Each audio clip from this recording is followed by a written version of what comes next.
Welcome dear students for Rayat Online School Education Program 2021-22. Myself Professor P.B. Sargade from Sadhguru Gadge Maharaj College Karad, and we were studying the most important topic from our biology syllabus, that is control and coordination. This is our 7th lecture of this topic.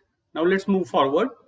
In this topic, in chemical coordination, we are going to study different endocrine glands and their secretions, that is the hormones which are secreted by these glands, and their functions and their deficiency and their excessive secretion. Now in this category, we are going to study the first and most important endocrine gland, that is the pituitary gland or hypophysis gland. Now this is the diagram of pituitary gland in front of you. This is the vertical section and this is the diagram of the pituitary gland. Now if you observe very keenly, it is roughly a grain-shaped gland having various parts. Now the part of the pituitary gland which is attached to the upper side, it is called as hypothalamus. In previous lecture I have explained you about the hypothalamus. Now behind the hypothalamus, this structure is the optic chiasma. Then this structure here, it is the median eminence, and this is the mammillary body. When we study the pituitary gland, it is divided into three parts mainly: the anterior pituitary and the posterior pituitary, and in between there is presence of a part, it is called as pars intermedia. Now when we talk about the anterior pituitary, the part which is towards the inner side, it is called as pars tuberalis. Then the middle part, it is called as pars intermedia, and the next part is called as pars distalis.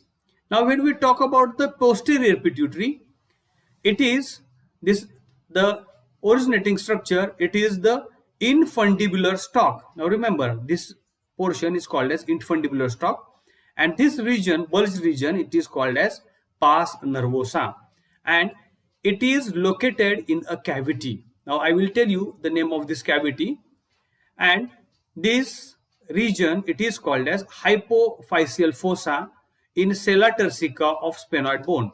Now it is located in the sphenoid bone, and this cavity is called as sella turcica, and this structure is called as hypophyseal fossa. Now this is the longitudinal or vertical section of the pituitary gland. It is lying just beneath the brain. Now this was about the diagrammatic representation of the pituitary gland. Now moving forward, when we talk about the pituitary gland, what are the features of pituitary gland? It is the smallest endocrine gland. Then it is located in a bony cavity called as sella turcica, as explained you in the previous diagram. It is attached to hypothalamus by a stalk, and the pituitary gland or the pituitary proper has two parts. The first part is adenohypophysis, or it is simply called as anterior pituitary, and the second part, it is called as neurohypophysis or posterior pituitary. Then when we talk about the adenohypophysis, now in this diagram it is shown the part, and this region is called as pars tuberalis, the upper region. Then this is the pars distalis. Then the middle portion is pars intermedia, and this region is called as pars nervosa. Now how we can identify these regions? Now when we see the differentiation of the adenohypophysis, it is differentiated into three parts: pars distalis, pars intermedia, and pars tuberalis. Now this region is called as adenohypophysis, and it is differentiated into three parts. The first is the pars distalis, this much bulged portion. Then the pars intermedia, which is present in between the pars nervosa and pars tuberalis, and the upper region, as told you earlier, it is pars tuberalis. Now moving forward, when we study about the pars distalis, it is also called as described you earlier, anterior pituitary, and it produces the following hormones. Now, when we talk about the hormones, the first hormone secreted by this region, pars distalis, is somatotropin or growth hormone, or simply it is abbreviated as GH, capital GH. If capital GH is written, it definitely means that growth hormone, or it is also called as somatotropin. Now remember, dear students, all these short forms and all these spellings and all these names of the hormones, they are asked in the multiple choice questions so many times in the NEET and CET. So also to the 12th board examination. So you have to understand and you have to remember the names of these hormones and their short forms. Now the second is prolactin, or it is abbreviated as PRL, capital. Then the third hormone is thyroid stimulating hormone, or simply called as TSH. The fourth hormone is adrenocorticotropic hormone, or ACTH, which is secreted or it is produced by the pars distalis. Then the fifth hormone is luteinizing hormone, or is abbreviated as LH. And the sixth hormone, it is follicle stimulating hormone, or it is simply called as FSH. Now moving forward, as described you earlier, this region, the middle region, it is called as pars intermedia. We have seen it in detail in previous diagram. It is a poorly developed part in case of the human beings. It secretes melanocyte stimulating hormone, or simply called as MSH, in some lower vertebrates. MSH stimulates the dispersion of melanin granules in melanocytes and is responsible for skin pigmentation. Now this MSH is secreted by the pars intermedia. Now moving forward, the neurohypophysis, as described earlier. Neurohypophysis, it is differentiated again into three parts. The first part is pars nervosa, or it is also called as neural lobe. Then the second part is called as infundibulum, and the third part is called as median eminence. The hormones of adenohypophysis. Now we will study in detail the various parts and the respective hormones secreted by that region. Now the hormones of adenohypophysis are, first is the somatotropin or somatotropic hormone, or STH, or it is also called as growth hormone, or GH. Now what are the hypersecretion and hyposecretion effects? We will study in detail in this lecture. Now the second hormone which is secreted by adenohypophysis is thyrotropin, or thyroid stimulating hormone, or TSH. The third hormone secreted is adrenocorticotropic hormone, or ACTH, or simply it is also called as adrenocorticotropin, ACTH.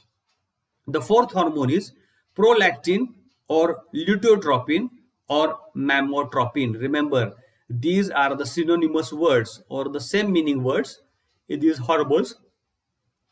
The first is prolactin, the second is luteinotropin, and the third is mammotropin. And the fifth hormone is gonadotropin, the hormones of adenohypophysis. Now moving towards the next part, the fifth hormone, gonadotropin, it is again divided into, or it has three parts. The first is follicle stimulating hormone, or simply called as FSH, and the second is luteinizing hormone, or it is also called as LH. Then the third hormone is interstitial cell stimulating hormone, or ICSH.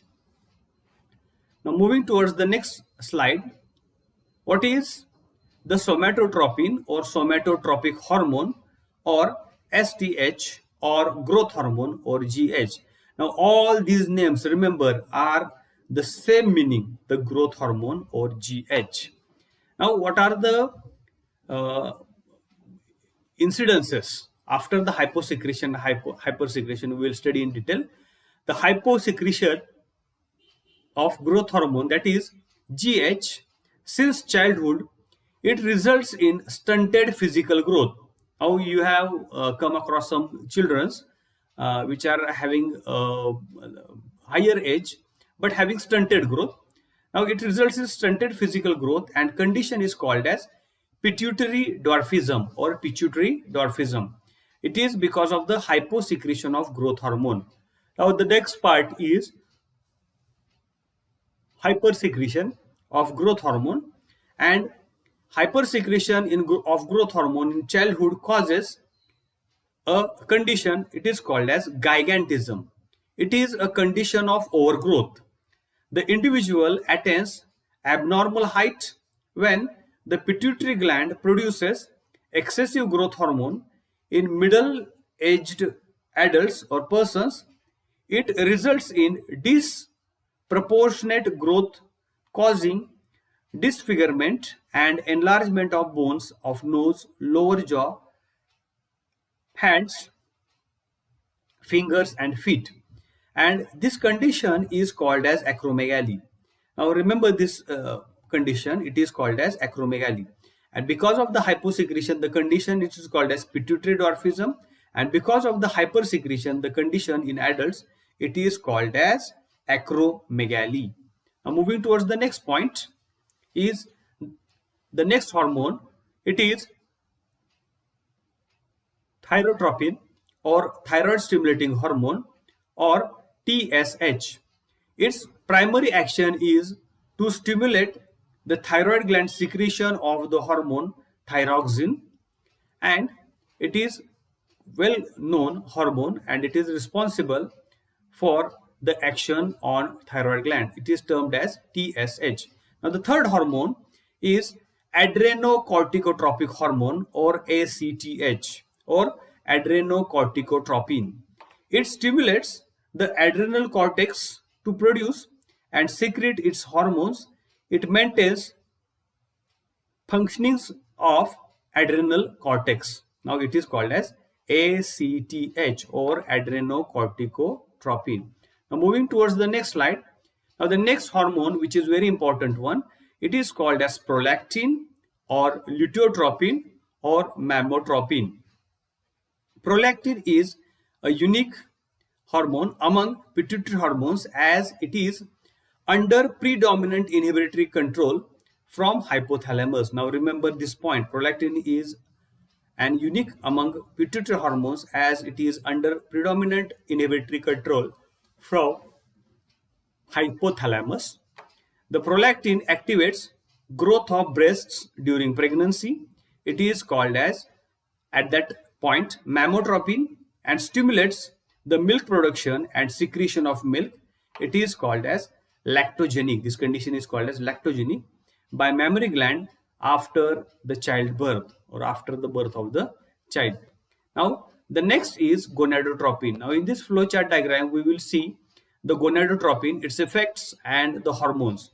Now first is, as described to you earlier, is the follicle stimulating hormone or FSH. It stimulates growth of ovarian follicles in the females, while in males it is concerned with the development of seminiferous tubules. Now the next hormone is luteinizing hormone or LH. In female, the luteinizing hormone helps in ovulation, that is discharge of ovum from Graafian follicle. FSH and LH are responsible for stimulation of ovaries to produce estrogen, while LH or luteinizing hormone induces the ruptured follicles to develop into corpus luteum and for production of progesterone. Now remember, it is very much important hormone, luteinizing hormone. So many times a short answer question is asked on the LH, that is the luteinizing hormone. Now the next is the interstitial cell stimulating hormone, or is it also called as ICSH. In males, it stimulates the testes to produce the androgen called testosterone, And the testosterone is responsible for development of secondary sexual characters, as well as some sexual characters are also directly controlled by the testosterone. So remember these three gonadotropins. The first is follicle stimulating hormone or FSH. The second is luteinizing hormone or LH. The third is interstitial cell stimulating hormone or ICSH. Now moving forward, the neurohypophysis. Now, what is neurohypophysis and what type of hormones they are secreted by the neurohypophysis? It stores oxytocin and vasopressin of the hormones of hypothalamus. Now, what is oxytocin as described here? Oxytocin is responsible for various functions. It contracts the smooth muscles, and in females it stimulates contraction of uterus at the time of childbirth and milk ejection from the mammary gland. Now these are the functions of oxytocin. Moving forward, the pars intermedia. It is a poorly developed in case of the human beings. It secretes melanocyte stimulating hormone or MSH in some lower vertebrates as described you in earlier slide. MSH again stimulates the dispersion of melanin granules in melanocytes and is responsible for skin pigmentation. Now this is secreted, MSH secreted by the pars intermedia. Now moving towards the next gland is the pineal gland.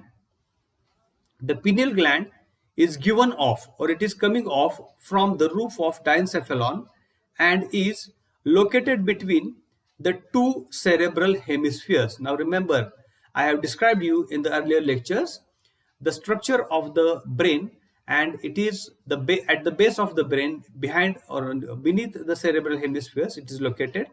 The pineal gland is sensitive to the biochemical signals of light. Now remember, pineal gland is responsible and it is sensitive for the biochemical signals of light. It secretes a hormone called as melatonin. Now remember the name of this hormone. It is secreted by the pineal gland, melatonin, which also known as sleep hormone. Melatonin is derived from tryptophan and plays a very important role in the regulation of biological clock. For example, 24-hour diurnal rhythm of our body. So this melatonin is very much important in case of the human being and other higher vertebrate animals. It helps in maintaining the normal rhythm of sleep-wake cycle and also influences body temperature, metabolism and reproductive cycles. Now these are the hormones of pineal glands. Here they are explained to you. Then the next point is the thyroid gland. Now this thyroid gland, it is located in the neck region. Now what is thyroid gland? What are the secretions or hormones of the thyroid gland? What is the result of hyposecretion and what is the result of hypersecretion? We will see in detail.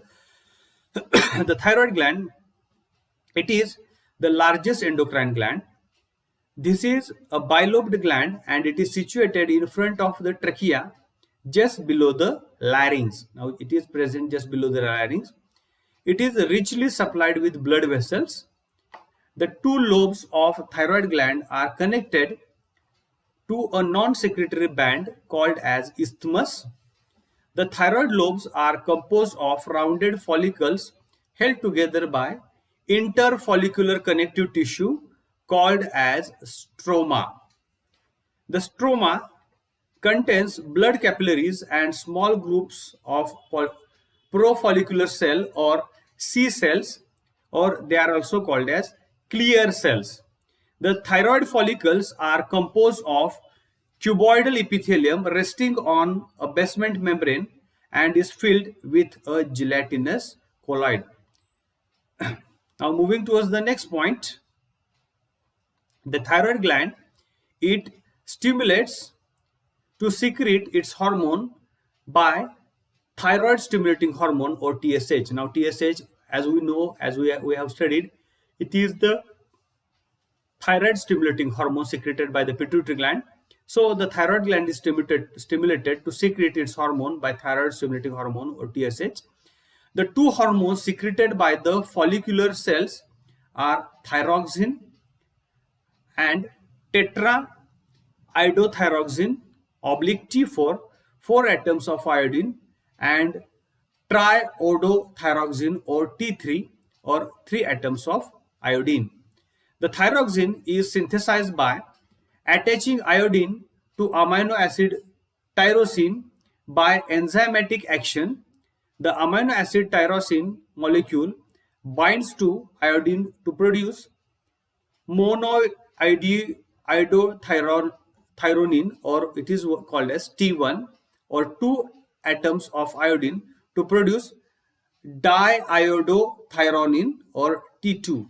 T1 and T2 molecules bind end to end to make colloidal mass inside the follicle. They are further metabolized to prepare T3 and T4. Triiodothyronine or T3 is also secreted in small quantity. It is physiologically more active. Thyroid gland is the only gland that stores its hormone. None of the other glands they store their hormones. T3 and T4 hormones are stored before secretion and are regulated by thyrotropin of pituitary gland by negative feedback mechanism. Now this is about the thyroid gland, the hormones which are secreted by the thyroid gland. Moving forward, the thyroxine regulates the basal metabolism or the basic metabolical rate of body. Then it also regulates metabolism by stimulating protein synthesis and promotes growth of body tissues. It helps in thermoregulation by increasing the heat production. It increases action of neurotransmitters, adrenaline and noradrenaline. It also supports the process of RBC production and maintenance of water and electrolyte balance. Now, these are the functions of thyroxine hormone. Now, the next is it also regulates reproductive cycles in females. The parafollicular cells or C cells produce calcitonin hormone, which regulates calcium metabolism. Now, these are the functions of thyroxine hormone, or it regulates the following points. The disorders related to thyroid gland. When we talk about the disorders related to the thyroid gland, now here it is shown to you. The first is hyperthyroidism. It is caused by increase in the level of thyroid hormones, and this increases metabolic rate. It increases the sensitivity, it increases the sweating, it increases the flushing, it increases the rapid respiration, then bulging of eyeballs, and it affects various physiological activities. Now these are the disorders of hyperthyroidism. Now moving towards the next point is the Graves' disease, or it is also called as exophthalmic goiter. Now this goiter, how it happens or how it comes, we will see in detail. Now here, the hyperthyroidism in adults is characteristic by protruding eyeballs, increased BMR, that is basic metabolic rate, and weight loss. Increased BMR produces a range of effects like increased heart rate, then increased BP, that is blood pressure, then higher body temperatures, then nervousness, irritability, and tremor of fingers and bulging of eyeballs. Now this female shown in this diagram, it is having the Graves' disease, or it is showing the symptoms of hyperthyroidism. Now moving towards the next point, it is the again situation of the hyperthyroidism. It is called as hypothyroidism. It is caused by deficiency of thyroid hormones or removal of thyroid gland. It is called as thyroidectomy. The first point is the cretinism. Hyposecretion in infants, it leads to cretinism.